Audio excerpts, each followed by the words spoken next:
So what is popping today? Kim Kardashian is what's popping, and she has finally spoken out on her struggles of co-parenting with Mr. Kanye West, who, by the way, is very quiet lately. Is he okay? That's a good question. Is he okay? Is Kanye okay? Is Mr. Ye okay? Please, somebody let me know.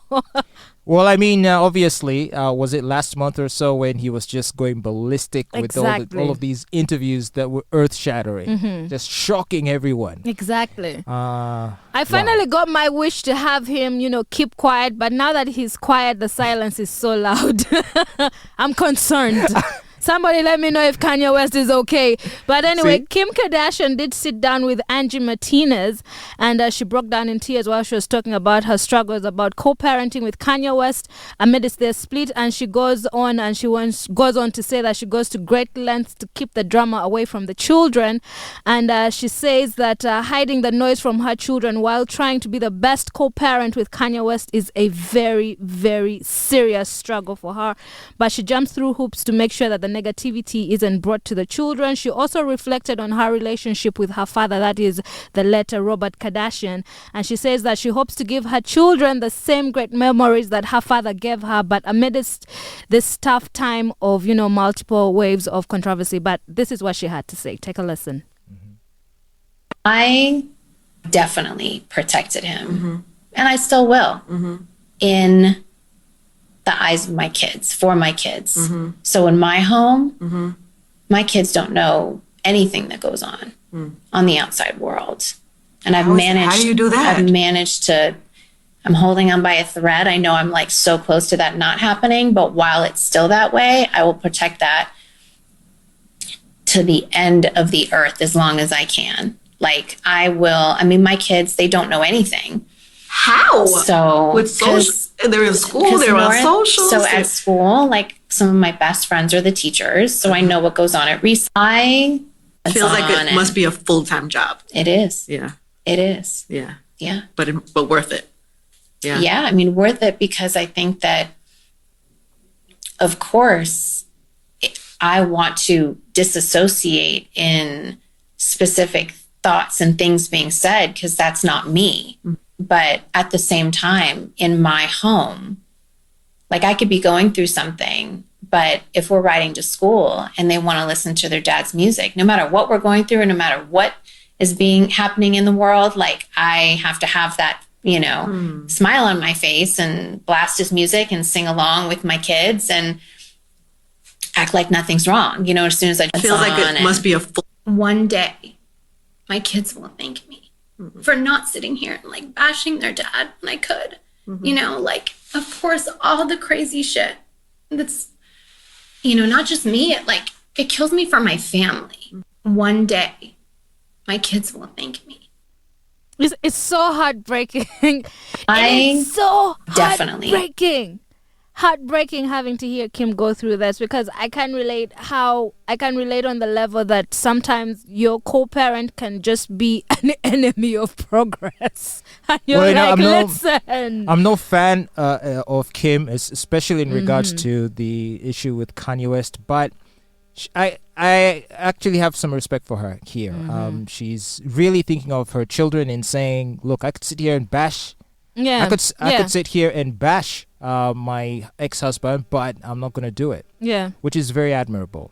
Yes, it really is, and it's just it's hard, man. This is why you should take seriously who you have children with. Don't just lead with love. Love is not enough. But who is she to judge? I mean, she's a former porn star for all intents and purposes. What do you mean? I don't know what's going to traumatize her kids more. Growing up and seeing the videos of her, of their mother being ran through by Ray J, or remarks of their dad. First of all, Fatboy, she was in a relationship with Ray J. Number two, everything that she did before she had children has been cancelled because let us allow people to grow. Let us allow people to take responsibility from their mistakes and learn from their mistakes. I bet Kim Kardashian, who was, having sex on camera, did not think she would ever be in a position where she's now having to protect her children against that kind of material, So let us allow people to grow, because even you, Fatboy, there are some questionable things that you have said and dad. So we shouldn't forgive you for those things moving forward? No. Because when I you would become want to a be parent, you want to be better. Let's allow people to be better. And she's showing right now that she's a really good exemplary mom. Well, the little I've seen of Kanye and his daughter together, especially the older one, I think I've seen them together often, like they go for games, and from what I can tell, they seem to have a fairly good relationship. Of course, I don't know if that's because the children have been insulated from all of the hysteria surrounding Kanye's remarks, or are they aware of what their dad has said and they're cool with it? That's one. You see, the thing about children and having dysfunctional parents, even if the parents are good to the child and you're a good parent to the child, it also matters that you are good to each other, because guess what? That child is going to grow up and become a young woman or a young male. They're going to become a young adult, and now they're going to start picking sides and are like, you know what, daddy, the way you treated mommy was very unfair, or mommy, the way you treated daddy was very unfair. And these children are going to grow up to see that. So as a parent, it's not okay to just be good to your child, but be good to your co-parent as well, because your child is going to either one grow up to emulate and become you, or is going to grow up and detest you completely. Do you get what I mean? Some parents try their best and they're still hated, right? So it's not easy. It's really not. So you just have to pray to God and let God lead the way. But she also had something to say about the controversy with Balenciaga. This is what Kim had to say. Or like even with the Balenciaga thing, it was like everyone was like, why aren't you speaking out? Why aren't you speaking out? And I'm like, wait, I'm not in this campaign. I don't know what's happening. Let me take a minute to research this. And then as soon as I saw what everyone was seeing on the internet and the reality of the situation, I completely spoke out and gave my thoughts on child porn and completely denounced it. But because I didn't say Balenciaga, that's it, people got mad at that. So it's like they're mad if I don't speak out. They're mad if I do speak out and if I don't cancel. Or like even with the... Yeah. Well, I mean, in all fairness, she didn't have much to do with what Balenciaga put out there in that campaign. But seeing how quick she was to come out to denounce her husband, I think some criticism was warranted. When did she come out so quickly to denounce her husband? Or like even with the Balenciaga... with the anti-Semitic stuff. She came out to say what he said was wrong, not that I denounced my husband. She says, I denounce his comments, what he said. Don't get her wrong. Well, it took her a week to come to the realization that Balenciaga was wrong. So that seems a bit fishy. No, it's not. No, it's not. Because even when I saw their campaign, you have to read, you have to follow the story and actually see, not just jump on any hate wagon that goes around. Because when you just jump onto the jumped on her husband. But her husband, I had been following the story and he was very wrong. Everything that he had been saying was very wrong. Are you sure? Yeah, absolutely, 1,000%. Especially for bashing her. He is very wrong there. That's the mother of his children. What did he bash her? What did he say? He has been accusing her with sleeping with so and so. He has been accusing her of trying to, of letting, social media control their kids. He's accused her of being a bad mother. He has accused her of keeping the children away from him, all which are lies. I think his grievances against her, I think, are legitimate, but I would agree that being public with them was probably not the best thing to do. And I don't know if that speaks to his helplessness, or is he just weird, or is he just a messed up dude? Now, I think he's just a messed up dude. As to the silence, his silence that you're wondering, I'm not surprised that he's quiet right now, because given the enormity of the damage his business empire has taken, I think it must have taken a while for it all to sink in. Because remember, it was all kind of happening quickly. One company canceling him, another one canceling him, then another one blocking their accounts, another one seizing his money and stuff like that. So, and this was happening while he was on a bit of a interview tour, right? So I think finally the dust is settled, and he's probably taking time now to just take stock of where things stand. He mentioned that he couldn't use his Apple Pay, he couldn't use some of his cards, so we don't even know if he has money to feed himself. That's a good question. So maybe he's just sitting down, just trying to count his pennies, trying to see where he can get some money somewhere to survive the year. But you see, if he had, prioritized and put his energy where it pays him, he wouldn't be counting coins right now, I guess. Would he? Would he? Probably not. Or he would be, going down and planning on how to undo the damage that he has done or trying to fix it in one way or the other.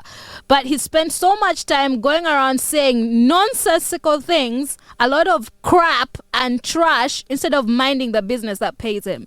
Now, some would say, though, Sarah, that in fact the overbearing, or I should say the excessive reactions in response to his remarks have ended up proving his statements at least partially correct as regards to who controls what.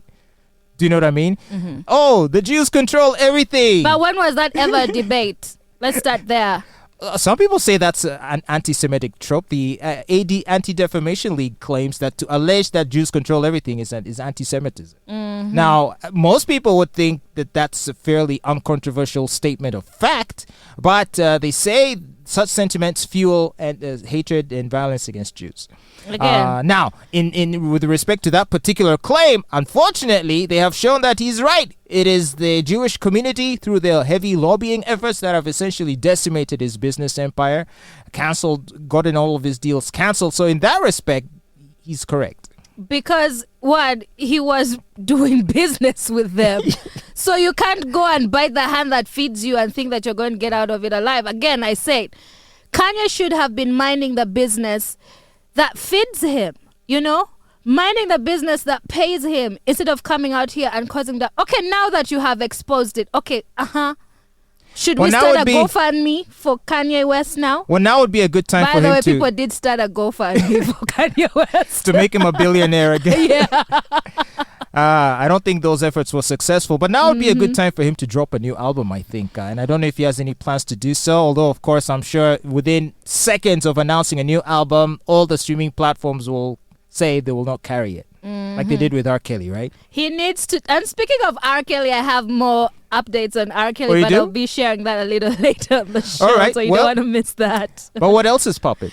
Well, Avatar, that is The Way of the Water, is, just after 10 days on the big screen, after it was put on, in theaters and whatnot. Well, Disney and the 20th Century's big budget epic movie, that is Avatar, The Way of the Water, is the 5th highest growing movie of the year with $855 million in global ticket sales. Not bad for... That's in 2 weeks? Mm-hmm. Yes, well, it has generated about $253.7 million at domestic box office and $600 million internationally, even with harsh winter weather, of course, in North America, and the rising cases of COVID and flu across the world. By the way, we have been struggling with flu right here in Uganda. Well, the Avatar sequel is expected to bring in strong grosses in the coming days, and by the end of the year, they estimate it to be, at over the 1 billion mark. Okay. Yeah. And I read somewhere that for the film to actually break even, they would need to make like $2 billion. Yes, they do. Because the film, first of all, it was in development for such a long time, and then you factor in the marketing. It's going to have to make a lot of money, and it looks set to do so, from what you say. Yes, well, other two movies that have been able to hit over $1 billion this year, that is Top Gun Maverick and Jurassic World Dominion. I did watch Jurassic World. Did you watch it? I hated it. It was the worst I did not like it. It was the worst entry in the franchise, in the Jurassic World franchise. However, I did like the what are those moments where they scare you or whatnot, like those suspense. The suspense. I love the suspense. I watched it in the cinema. I was all over the place. Really? I was jumping, I was screaming, I was kicking. But I thought the story was kind of stupid. Anyway, so that's it. But this year has not been very good to Hollywood. I understand that there have been many flops. Many films have flopped, and some of which star some of the biggest names. So I don't know what 2023 is going to look like. Of course, let's see. What is it people are excited about? Guardians of the Galaxy, Volume 3. No, I don't. I'm not excited about that one. Really? I feel like after Avengers Endgame, there's no other Marvel movie that has come out that has like stolen my heart. Okay, there are just, moments here and there that got me a bit emotional because I like a nice, sad, You didn't like Eternals? No, I did not. Shang-Chi? Doctor Strange? What about the TV shows? Did you watch any of them? Yes, this one. What's her name? WandaVision. WandaVision. There were moments in them. There were moments that, kind of captured my heart and, got me all emotional. But, like, overall, I would not watch any of them again a second time. Like, one time is enough. Yeah. And there's been lots of debate about what is called the MCU, the Marvel Cinematic Universe, and how they've kind of lost their mojo. And I feel like it's inevitable. I don't even blame them. Like, here's the problem. Like, once you've done Endgame, where do you even go from there? Thank you. Now you're taking us back in time. You're making us... We have already cried and mourned our favorite heroes. Now you're bringing them back and getting us all emotional again. Stop it. I don't like it. I didn't also like... what's her name?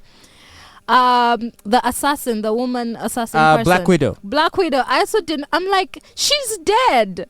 Stop it. Stop playing with me and my feelings. I'm like, stop it. Leave it alone. Yeah, so you're not psyched for the films coming out in 2023? No, I'm not. After after Endgame. That's it. Done. With superhero films? I'm done with the, Marvel movies. I'm done with all of them. Just leave me alone. You are not alone.